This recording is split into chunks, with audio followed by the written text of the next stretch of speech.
Good morning. As leaders, oftentimes we can think of fear and bravery as being important when it comes to major pieces. I do.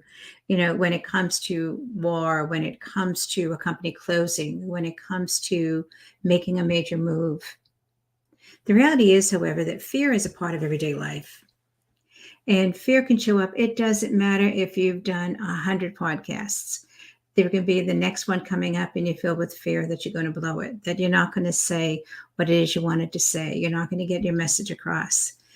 Fear can show up because you don't even know if you're going to wake up on time to attend a meeting that's so important to you.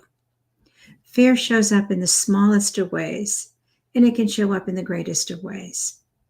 When it comes to the really large ones, we feel justified in reaching out for support. We feel justified in doing one more review of all the facts, one more review of everything to make sure we're making the right decision, even if we're filled with fear around it.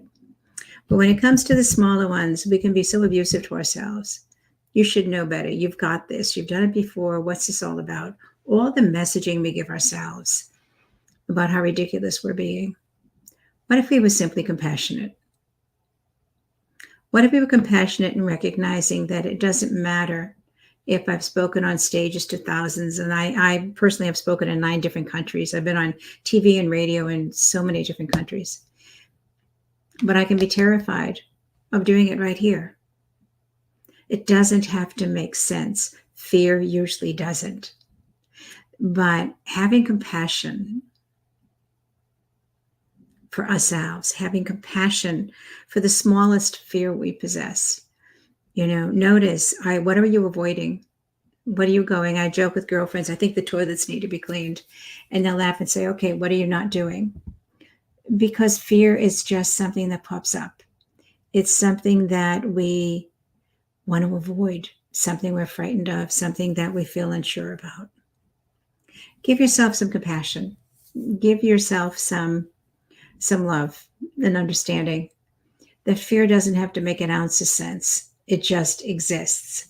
You confront it, take a deep breath, and give yourself some comforting words. In confronting the fear, you don't have to be cruel and abusive. It says on my website, and more than one client has said it, they hold their heart while I kick their ass.